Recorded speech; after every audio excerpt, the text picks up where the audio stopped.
Chapter 17. Strange to say, in spite of the general foreboding, nothing of a special moment happened on the Ghost. We ran on to the north and west till we raised the coast of Japan and picked up with a great seal herd. Coming from no man knew where in the illimitable Pacific, it was traveling north on its annual migration to the rookeries of Bering Sea.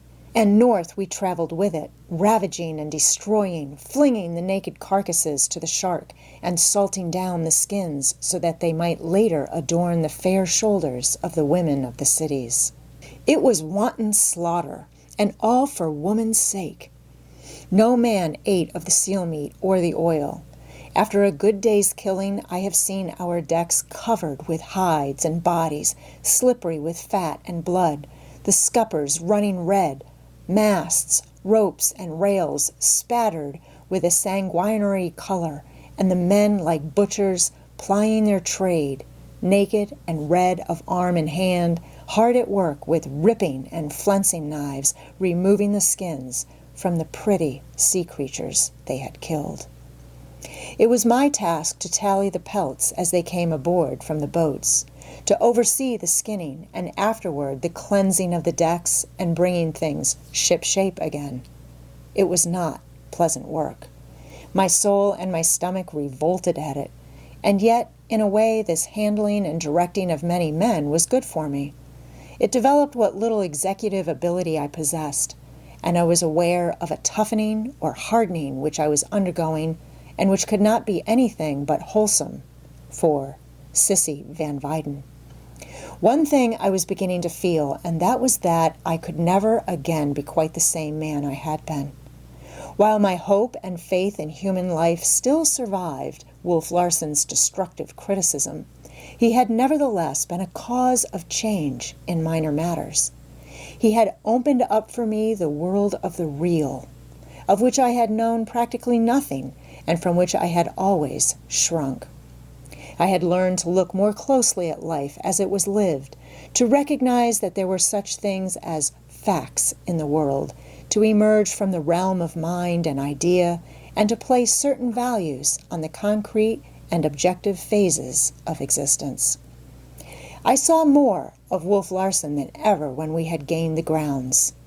For when the weather was fair and we were in the midst of the herd, all hands were away in the boats, and left on board were only he and I and Thomas Mugridge, who did not count. But there was no play about it. The 6 boats, spreading out fan-wise from the schooner until the first weather boat and the last lee boat were anywhere from 10 to 20 miles apart, cruised along a straight course over the sea till nightfall or bad weather drove them in. It was our duty to sail the Ghost well to leeward of the last lee boat, so that all the boats should have fair wind to run for us in case of squalls or threatening weather. It is no slight matter for 2 men, particularly when a stiff wind has sprung up, to handle a vessel like the Ghost, steering, keeping lookout for the boats, and setting or taking in sail. So it devolved upon me to learn, and learn quickly. Steering I picked up easily, but running aloft to the cross trees and swinging my whole weight by my arms when I left the ratlines and climbed still higher was more difficult. This, too, I learned, and quickly, for I felt somehow a wild desire to vindicate myself in Wolf Larson's eyes, to prove my right to live in ways other than of the mind. Nay, the time came when I took joy in the run of the masthead, and in the clinging on by my legs at that precarious height while I swept the sea with glasses in search of the boats. I remember one beautiful day when the boats left early and the reports of the hunters' guns grew dim and distant and died away as they scattered far and wide over the sea. There was just the faintest wind from the westward, but it breathed its last by the time we managed to get to leeward of the last lee boat. One by one, I was at the masthead and saw the 6 boats disappeared over the bulge of the earth as they followed the seal into the west. We lay, scarcely rolling on the placid sea, unable to follow. Wolf Larson was apprehensive. The barometer was down, and the sky to the east did not please him. He studied it with unceasing vigilance. "If she comes out of there," he said, "hard and snappy, putting us to windward of the boats, it's likely there'll be empty bunks in steerage and forecastle." By 11 o'clock, the sea had become glass. By midday, though, we were well up in the northerly latitudes. The heat was sickening. There was no freshness in the air. It was sultry and oppressive, reminding me of what the old Californians term earthquake weather. There was something ominous about it, and in intangible ways one was made to feel that the worst was about to come. Slowly, the whole eastern sky filled with clouds that overtowered us like some black sierra of the infernal regions. So clearly could one see canyon, gorge, and precipice, and the shadows that lie therein, that one looked unconsciously for the white surf line and bellowing caverns where the sea charges on the land. And still we rocked gently, and there was no wind. "It's no squall," Wolf Larson said. "Old Mother Nature's going to get up on her hind legs and howl for all that's in her. And it'll keep us jumping, Hump, to pull through with half our boats. You'd better run up and loosen the topsails." "But if it is going to howl, and there are only 2 of us," I asked, a note of protest in my voice. "Why, we've got to make the best of the first of it and run down to our boats before our canvas is ripped out of us. After that, I don't give a rap what happens. The sticks'll stand it, and you and I will have to, though we've plenty cut out for us." Still, the calm continued. We ate dinner, a hurried and anxious meal for me, with 18 men abroad on the sea and beyond the bulge of the earth, and with that heaven-rolling mountain range of clouds moving slowly down upon us. Wolf Larson did not seem affected, however, though I noticed, when we returned to the deck, a slight twitching of the nostrils, a perceptible quickness of movement. His face was stern. The lines of it had grown hard, and yet in his eyes, blue, clear blue this day, there was a strange brilliancy, a bright, scintillating light. It struck me that he was joyous in a ferocious sort of way, that he was glad there was an impending struggle, that he was thrilled and upborne with knowledge that one of the great moments of living, when the tide of life surges up in flood, was upon him. Once, and unwitting that he did so or that I saw, he laughed aloud, mockingly and defiantly at the advancing storm. I see him yet standing there like a pygmy out of the Arabian Nights before the huge front of some malignant genie. He was daring destiny, and he was unafraid. He walked to the galley. "Cookie, by the time you've finished pots and pans, you'll be wanted on deck. Stand ready for a call." "Hump," he said, becoming cognizant of the fascinated gaze I bent upon him, "this beats whiskey and is where your Omar misses. I think he only half-lived after all." The western half of the sky had by now grown murky. The sun had dimmed and faded out of sight. It was 2 in the afternoon, and a ghostly twilight shot through by wandering purplish lights had descended upon us. In this purplish light, Wolf Larson's face glowed, and to my excited fancy, he appeared encircled by a halo. We lay in the midst of an unearthly quiet, while all about us were signs and omens of oncoming sound and movement. The sultry heat had become unendurable. The sweat was standing on my forehead, and I could feel it trickling down my nose. I felt as though I should faint, and reached out to the rail for support. And then, just then, the faintest possible whisper of air passed by. It was from the east, and like a whisper it came and went. The drooping canvas was not stirred, and yet my face had felt the air and been cooled. "Cookie," Wolf Larson called in a low voice. Thomas Mugridge turned a pitiable, scared face. "Let go that foreboom tackle and pass it across, and when she's willing, let go the sheet and come in snug with the tackle. And if you make a mess of it, it will be the last you ever make. Understand? Mr. Van Weyden, stand by to pass the headsails over. Then jump for the topsails and spread them quick as God'll let you. The quicker you do it, the easier you'll find it. As for Cookie, if he isn't lively, bat him between the eyes." I was aware of the compliment and pleased in that no threat had accompanied my instructions. We were lying head to northwest, and it was his intention to jibe over all with the first puff. "We'll have the breeze on our quarter," he explained to me. "By the last guns, the boats were bearing away slightly to the southward." He turned and walked aft to the wheel. I went forward and took my station at the jibs. Another whisper of wind, and another passed by. The canvas flapped lazily. "Thank God she's not coming all of a bunch, Mr. Van Weyden," was the Cockney's fervent ejaculation. And I was indeed thankful, for I had by this time learned enough to know, with all our canvas spread, what disaster in such event awaited us. The whispers of wind became puffs, the sails filled, the Ghost moved. Wolf Larson put the wheel hard up to port, and we began to pay off. The wind was now dead astern, muttering and puffing stronger and stronger, and my head sails were pounding lustily. I did not see what went on elsewhere, though I felt the sudden surge and heel of the schooner as the wind pressures changed to the jibing of the fore and mainsails. My hands were full with a flying jib, and staysail, and by the time this part of my task was accomplished, the Ghost was leaping into the southwest, the wind on her quarter and all her sheets to starboard. Without pausing for breath, though my heart was beating like a trip hammer from my exertions, I sprang to the topsails, and before the wind had become too strong, we had them fairly set and were coiling down. Then I went aft for orders. Wolf Larson nodded approval and relinquished the wheel to me. The wind was strengthening steadily and the sea rising. For an hour I steered, each moment becoming more difficult.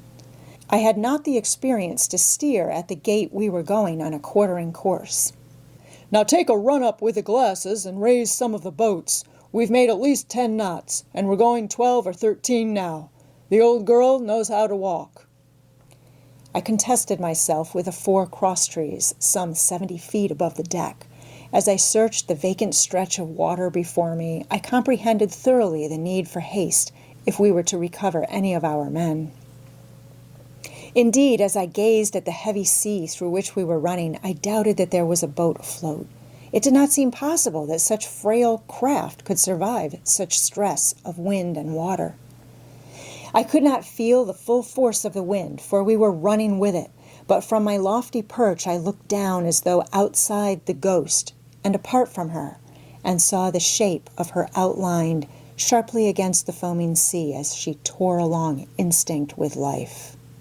Sometimes she would lift and send across some great wave, burying her starboard rail from view and covering her deck to the hatches with a boiling ocean. At such moments, starting from a windward roll, I would go flying through the air with dizzying swiftness as though I clung to the end of a huge inverted pendulum, the arc of which, between the greater rolls, must have been 70 feet or more. Once, the terror of this giddy sweep overpowered me, and for a while I clung on, hand and foot, weak and trembling, unable to search the sea for the missing boats or to behold aught of the sea but that which roared beneath and strove to overwhelm the Ghost. But the thought of the men in the midst of it steadied me, and in my quest for them I forgot myself. For an hour I saw nothing but the naked, desolate sea, and then, where a vagrant shaft of sunlight struck the ocean and turned its surface to wrathful silver, I caught a small black speck thrust skyward for an instant and swallowed up. I waited patiently. Again the tiny point of black projected itself through the wrathful blaze a couple of points off our port bow. I did not attempt to shout, but communicated the news to Wolf Larson by waving my arm. He changed the course, and I signaled affirmation when the speck showed dead ahead. It grew larger, and so swiftly that for the first time I fully appreciated the speed of our flight. Wolf Larson motioned for me to come down, and when I stood beside him at the wheel, gave me instructions for heaving to. "Expect all hell to break loose," he cautioned me, "but don't mind it. Yours is to do your own work and to have Cookie stand by the foresheet." I managed to make my way forward, but there was little choice of sides, for the weather rail seemed buried as often as the lee. Having instructed Thomas Mugridge as to what he was to do, I clambered into the fore-rigging a few feet. The boat was now very close, and I could make out plainly that it was lying head to wind and sea and dragging on its mast and sail, which had been thrown overboard and made to serve as a sea anchor. The 3 men were bailing. Each rolling mountain whelmed them from view, and I would wait with sickening anxiety, fearing that they would never appear again. Then, and with black suddenness, the boat would shoot clear through the foaming crest, bow pointed to the sky, and the whole length of her bottom showing, wet and dark till she seemed on end. There would be a fleeting glimpse of the 3 men flinging water in frantic haste, when she would topple over and fall into the yawning valley, bow down and showing her full inside length to the stern, upreared almost directly above the bow. Each time that she reappeared was a miracle. The Ghost suddenly changed her course, keeping away, and it came to me with a shock that Wolf Larson was giving up the rescue as impossible. Then I realized that he was preparing to heave to and dropped to the deck to be in readiness. We were now dead before the wind, the boat far away and abreast of us. I felt an abrupt easing of the schooner, a loss for the moment of all strain and pressure, coupled with a swift acceleration of speed. She was rushing around on her heel into the wind. As she arrived at right angles to the sea, the full force of the wind, from which we had hitherto run away, caught us. I was unfortunately and ignorantly facing it. It stood up against me like a wall, filling my lungs with air which I could not expel. And as I choked and strangled, and as the Ghost wallowed for an instant, broadside on and rolling straight over and far into the wind, I beheld a huge sea rise far above my head. I turned aside, caught my breath, and looked again. The wave overtopped the Ghost, and I gazed sheer up and into it. A shaft of sunlight smote the overcurl, and I caught a glimpse of translucent, rushing green, backed by a milky smother of foam. Then it descended. Pandemonium broke loose. Everything happened at once. I was struck a crushing, stunning blow, nowhere in particular and yet everywhere. My hold had been broken loose. I was under water, and the thought passed through my mind that this was the terrible thing of which I had heard. The being swept in the trough of the sea. My body struck and pounded as it was dashed helplessly along and turned over and over. And when I could hold my breath no longer, I breathed the stinging salt water into my lungs. But through it all, I clung to the one idea. I must get the jib backed over to windward. I had no fear of death. I had no doubt but that I should come through somehow, and as this idea of fulfilling Wolf Larson's order persisted in my dazed consciousness, I seemed to see him standing at the wheel in the midst of the wild welter, pitting his will against the will of the storm and defying it. I brought up violently against what I took to be the rail, breathed and breathed the sweet air again. I tried to rise, but struck my head and was knocked back on hands and knees. By some freak of the waters, I had been swept clear under the forecastle head and into the eyes. As I scrambled out on all fours, I passed over the body of Thomas Mugridge, who lay in a groaning heap. There was no time to investigate. I must get the jib backed over. When I emerged on deck, it seemed that the end of everything had come. On all sides there was a rending and crashing of wood and steel and canvas. The Ghost was being wrenched and torn to fragments. The foresail and foretopsail, emptied of the wind by the maneuver and with no one to bring in the sheet in time, were thundering into ribbons, the heavy boom threshing and splintering from rail to rail. The air was thick with flying wreckage. Detached ropes and stays were hissing and coiling like snakes, and down through it all crashed the gaff of the foresail. The spar could not have missed me by many inches, while it spurred me to action. Perhaps this situation was not hopeless. I remembered Wolf Larson's caution. He had expected all hell to break loose, and here it was. And where was he? I caught sight of him toiling at the main sheet, heaving it in and flat with his tremendous muscles, the stern of the schooner lifted high in the air and his body outlined against a white surge of sea sweeping past. All this and more. A whole world of chaos and wreck. In possibly 15 seconds, I had seen and heard and grasped. I did not stop to see what had become of the small boat, but sprang to the jib sheet. The jib itself was beginning to slap, partially filling and emptying with sharp reports, but with a turn of the sheet and the application of my whole strength each time it slapped, I slowly backed it. This, I know. I did my best. I pulled till I burst open the ends of all my fingers, and while I pulled, the flying jib and staysail split their cloths apart and thundered into nothingness. Still I pulled, holding what I gained each time with a double turn until the next slap gave me more. Then the sheet gave with greater ease, and Wolf Larson was beside me, heaving in alone while I was busied taking up the slack. "Make fast," he shouted, "and come on!" As I followed him, I noted that in spite of rack and ruin, a rough order obtained. The Ghost was hove to. She was still in working order, and she was still working. Though the rest of her sails were gone, the jib, backed to windward, and the mainsail hauled down flat, were themselves holding her bow to the furious sea as well. I looked for the boat, and while Wolf Larson cleared the boat tackles, saw it lift to leeward on a big sea and not a score of feet away. And so nicely had he made his calculation, we drifted fairly down upon it, so that nothing remained to do but hook the tackles to either end and hoist it aboard. But this was not done so easily as it is written. In the bow was Kerfoot, Ufty in the stern, and Kelly amidships. As we drifted closer, the boat would rise on a wave while we sank in the trough, till almost straight above me I could see the heads of the 3 men craned overside and looking down. Then, the next moment, we would lift and soar upward while they sank far down beneath us.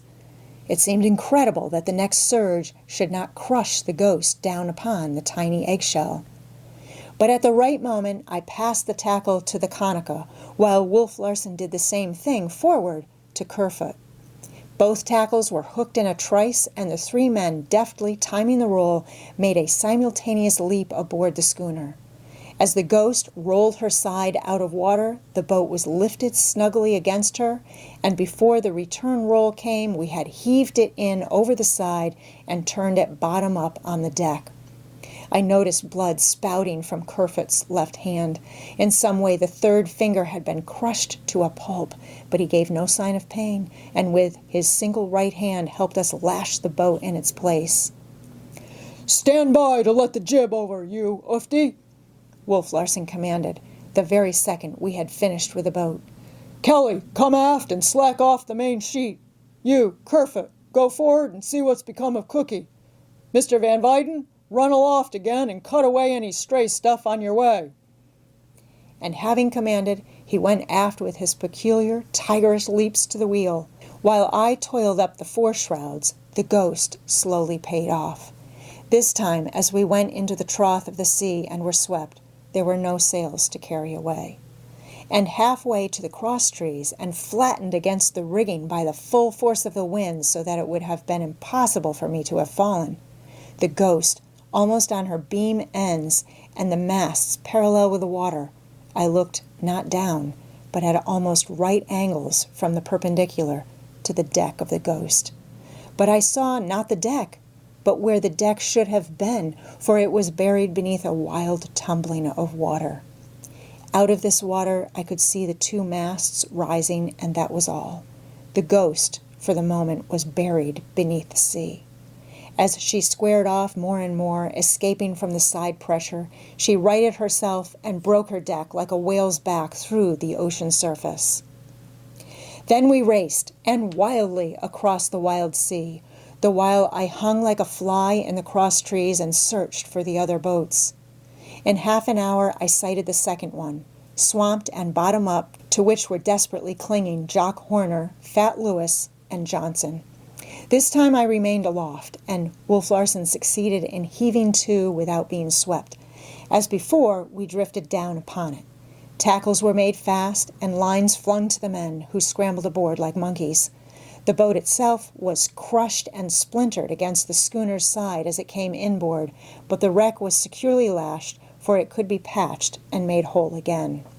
Once more the ghost bore away before the storm, this time so submerging herself that for some seconds I thought she would never reappear.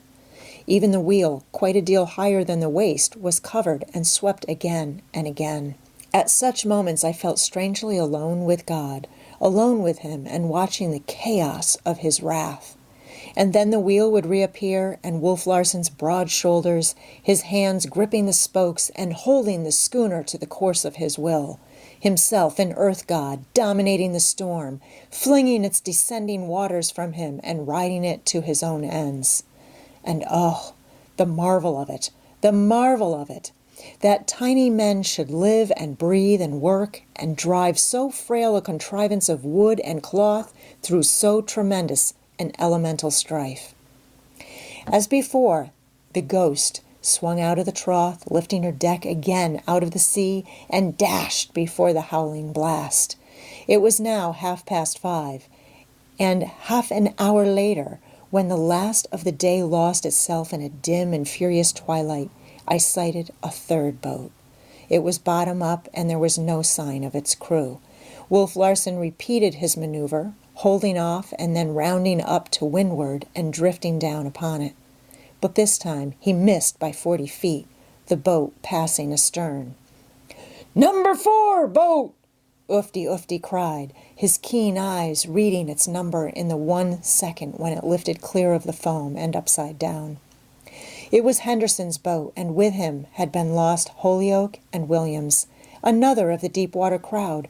Lost they indubitably were, but the boat remained, and Wolf Larson made one more reckless effort to recover it. I had come down to the deck, and I saw Horner and Kerfoot vainly protest against the attempt. "By God, I'll not be robbed of my boat by any storm that ever blew out of hell," he shouted, and though we four stood with our heads together that we might hear, his voice seemed faint and far, as though removed from us an immense distance. "Mr. Van Weyden," he cried, and I heard through the tumult as one might hear a whisper, "stand by that jib with Johnson and Ufty. The rest of you tail aft to the main sheet. Lively now, or I'll sail you all into kingdom come. Understand?" And when he put the wheel hard over and the ghost's bow swung off, there was nothing for the hunters to do but obey and make the best of a risky chance. How great the risk I realized when I was once more buried beneath the pounding seas and clinging for life to the pinrail at the foot of the foremast. My fingers were torn loose, and I swept across to the side and over the side into the sea. I could not swim, but before I could sink, I was swept back again. A strong hand gripped me, and when the ghost finally emerged, I found that I owed my life to Johnson. I saw him looking anxiously about him and noted that Kelly, who had come forward at the last moment, was missing. This time, having missed the boat and not being in the same position as in the previous instances, Wolf Larson was compelled to resort to a different maneuver. Running off before the wind with everything to starboard, he came about and returned, close-hauled on the port tack. "Grand!" Johnson shouted in my ear as we successfully came through the attendant deluge, and I knew he referred not to Wolf Larson's seamanship, but to the performance of the ghost herself. It was now so dark that there was no sign of the boat, but Wolf Larson held back through the frightful turmoil as if guided by unerring instinct. This time, though, we were continually half buried. There was no trough in which to be swept, and we drifted squarely down upon the upturned boat, badly smashing it as it was heaved inboard. 2 hours of terrible work followed, in which all hands of us, 2 hunters, 3 sailors, Wolf Larson and I, reefed, first one and then the other, the jib and mainsail. Hove to under this short canvas, our decks were comparatively free of water, while the ghost bobbed and ducked amongst the combers like a cork. I had burst open the ends of my fingers at the very first, and during the reefing I had worked with tears of pain running down my cheeks, and when all was done, I gave up like a woman and rolled upon the deck in the agony of exhaustion. In the meantime, Thomas Mugridge, like a drowned rat, was being dragged out from under the forecastle head where he had cravenly ensconced himself. I saw him pulled aft to the cabin and noted with a shock of surprise that the galley had disappeared. A clean space of deck showed where it had stood. In the cabin, I found all hands assembled, sailors as well, and while coffee was being cooked over the small stove, we drank whiskey and crunched hardtack. Never in my life had food been so welcome, and never had hot coffee tasted so good. So violently did the ghost pitch and toss and tumble that it was impossible for even the sailors to move about without holding on, and several times, after a cry of, "Now she takes it!" we were heaped upon the wall of the port cabins as though it had been the deck.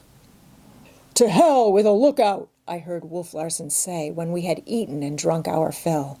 "There's nothing can be done on deck. If anything's going to run us down, we couldn't get out of its way. Turn in all hands and get some sleep." The sailors slipped forward, setting the side lights as they went, while the 2 hunters remained to sleep in the cabin, it not being deemed advisable to open the slide to the steerage companionway. Wolf Larson and I, between us, cut off Kerfoot's crushed finger and sewed up the stump. Mugridge, who, during all the time he had been compelled to cook and serve coffee and keep the fire going, had complained of internal pains, now swore that he had a broken rib or two. On examination, we found that he had 3, but his case was deferred to next day, principally for the reason that I did not know anything about broken ribs and would first have to read it up. "I don't think it was worth it," I said to Wolf Larson. "A broken boat for Kelly's life." "But Kelly didn't amount to much," was the reply. "Good night." After all that had passed, suffering intolerable anguish in my finger ends, and with 3 boats missing, to say nothing of the wild capers the ghost was cutting, I should have thought it impossible to sleep, but my eyes must have closed the instant my head touched the pillow, and in utter exhaustion I slept throughout the night, the while the ghost, lonely and undirected, fought her way through the storm.